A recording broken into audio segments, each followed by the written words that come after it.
हम बात कर रहे थे थारू जनजाति के बारे में, ठीक है। तो 2011 की जनगणना के अनुसार उत्तर प्रदेश में अगर कोई सबसे ज्यादा जनजाति पाई जाती है तो वो है थारू जनजाति। कौन सी जनजाति? थारू।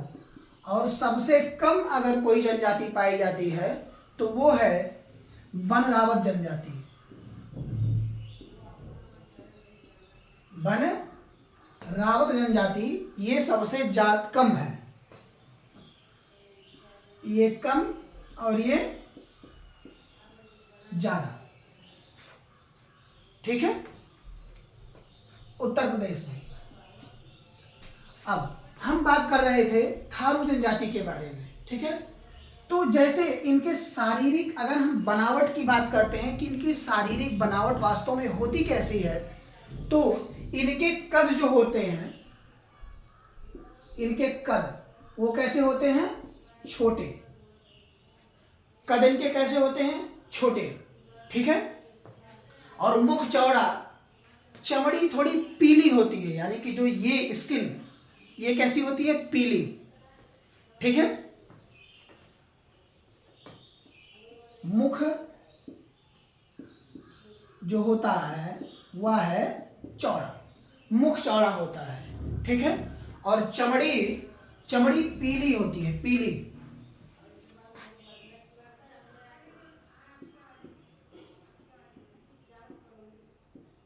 चमड़ी पीली होती है, ठीक है। और मैंने अभी कहा कि ये थारू जनजाति उत्तर प्रदेश में सबसे ज्यादा है, लेकिन सर्वाधिक है, ठीक है। उत्तर प्रदेश की जनसंख्या में सबसे ज्यादा कौन है? थारू जनजाति। ये सर्वाधिक आबादी वाली जनजाति है। और न्यूनतम आबादी वाली जनजाति आपकी कौन सी है? बनरावत, ठीक है। इसमें जैसे इनके शारीरिक बनावट हो गए, इनका वंश जो है वह किरात वंश, ये अपने आप को बताते हैं, किरात वंश, ठीक है। किरात वंश का अपने आप को बताते हैं, ठीक है।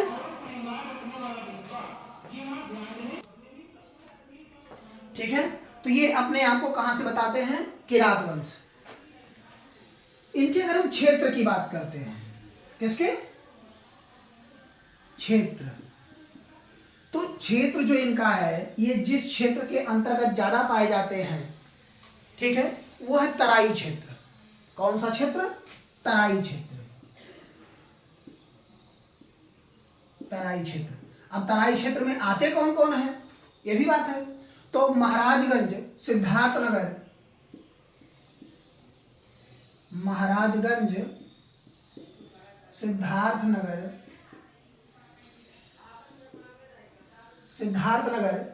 श्रावस्ती, बहराइच,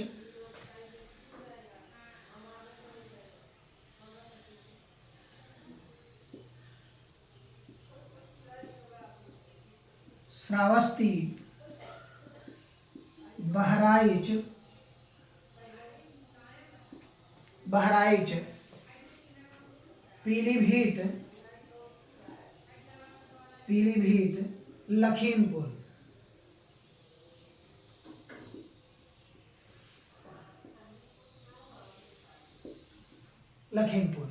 ये ऐसे क्षेत्र हैं जहां पर थारू जनजाति सर्वाधिक मात्रा में पाई जाती है या सर्वाधिक क्षेत्रफल पर पाई जाती है। इनका जो परिवार होता है वह संयुक्त परिवार होता है। कैसा होता है? संयुक्त परिवार।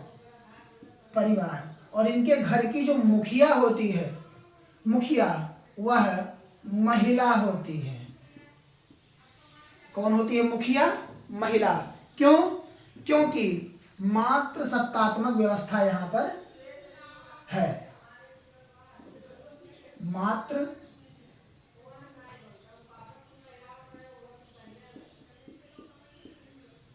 सत्तात्मक व्यवस्था है। इस जनजाति के अंतर्गत कैसे? इस जनजाति के अंतर्गत। ठीक है, संयुक्त परिवार तथा मातृसत्तात्मक व्यवस्था।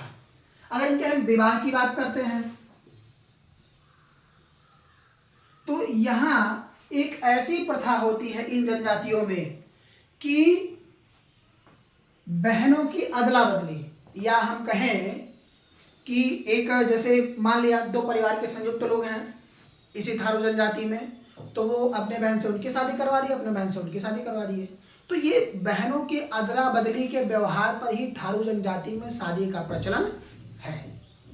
ठीक है, तो इसको हम कह सकते हैं कि विवाह में बदला विवाह है, बदला विवाह है। ठीक है, और इसमें लिखते हैं बहनों को बदलना, बहनों को बदलना, एक दूसरे से चेंज करना। क्लियर हो गया? ऐसा कहीं आपको मिलेगा विवाह करने वाला? तो ऐसे ही होता है इसमें, ये जनजाति ऐसे ही है। ठीक है, ये लोग और भी अच्छे हैं। जैसे हम लोग क्या करते हैं, मान लो शादी किए हैं, शादी करने के बाद घर भोज करते हैं, तो ये लोग जब भोज करते हैं तो लठमरवा भोज करते हैं।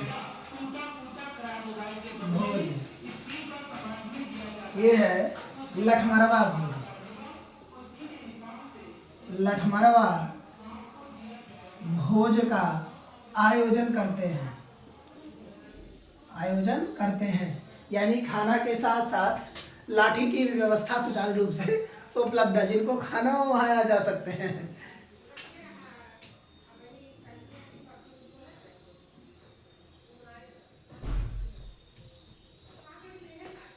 ठीक है, अब इनके आहार की हम बात कर लेते हैं। तो इनके भोजन में ये चावल, भोजन में ये चावल को शुद्ध रूप से बहुत पसंद करते हैं। भोजन,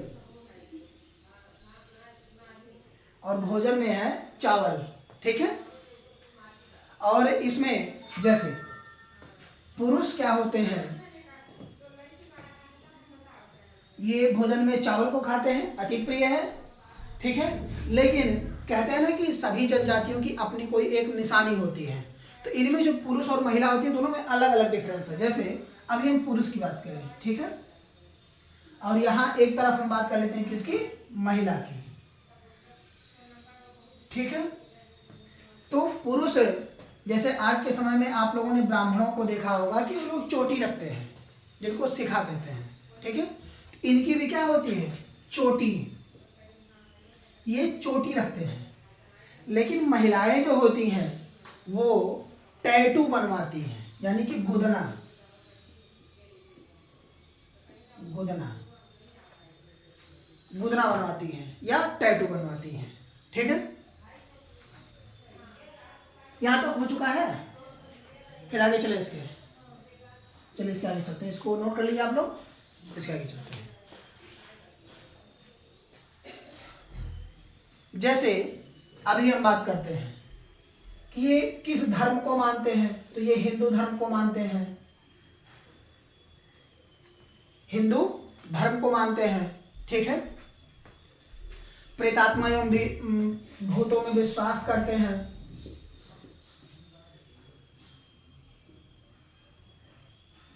प्रेतात्मा तथा भूत में विश्वास करते हैं। ठीक है, बांस के शिवलिंग की पूजा करते हैं, बांस के शिवलिंग की पूजा करते हैं, बांस के शिवलिंग की क्या करते हैं लोग, पूजा करते हैं। ठीक है, दीपावली को शोक के रूप में मनाते हैं, दीपावली, दीपावली नहीं, दीपावली होता है।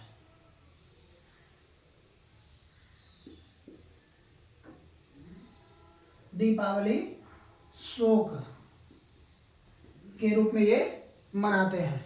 ठीक है, अर्थव्यवस्था जो इनकी होती है ये दीपावली शोक के रूप में इस वजह से मनाते हैं क्योंकि वह उस समय अपने पूर्वजों को याद करते हैं, और पूर्वजों को याद करके क्यों, क्योंकि जब राम रावण में युद्ध हुआ था तो इस किरात वंश के कई सारे लोग कहाँ गए थे, सहायता करने के लिए गए हुए थे। ठीक है, तो ये अपने पूर्वजों को याद करते हैं। अब इसमें थारू जनजाति,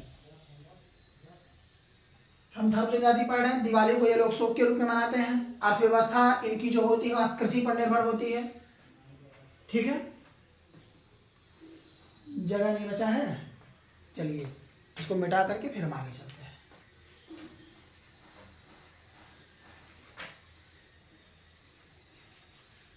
बस इतना थोड़ा ही। जैसे अर्थव्यवस्था, अर्थव्यवस्था इनकी किस पे डिपेंड करती है, कृषि पे, कृषि पे इनकी अर्थव्यवस्था डिपेंड करती है। ठीक है, और ये जो ज़्यादातर उगाते हैं वह है धान, क्योंकि चावल इनको अत्यधिक पसंद है। ठीक है, फल फूल, लकड़ी काटना जंगल से, ये सारी चीज़ें, जैसे जड़ी बूटी का काम, जड़ी बूटी का काम भी ये लोग करते हैं। ठीक है, तो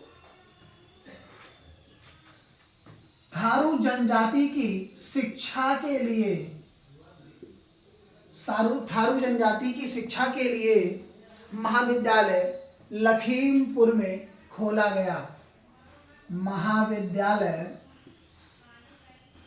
विद्यालय लखीमपुर में खोला गया, लखीमपुर में खोला गया।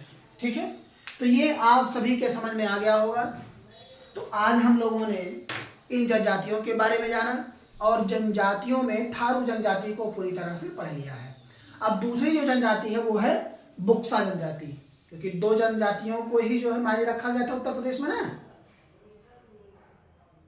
तो दो जनजाति मुख्यतः है। तो पहला हम लोगों ने थारू पढ़ लिया, अब इसके बाद बुक्सा जनजाति हम लोग अगली क्लास में पढ़ेंगे। ठीक है, तब तक के लिए आप सभी लोग, और पहले तो आप लोगों को जय श्री राम, क्योंकि सबसे बड़ा कार्य हुआ है जो कि 500 साल बीते गए समय के अनुसार पर बदलते हुए दृष्टिकोण को देखते हुए कल राम मंदिर की प्राण प्रतिष्ठा हुई। तो आप सभी लोग राम राज के अंतर्गत हैं, तो इसीलिए नमस्ते करने से अच्छा है आप लोग जय सीताराम बोलें। ठीक है, और चैनल को जरूर सब्सक्राइब करें। धन्यवाद।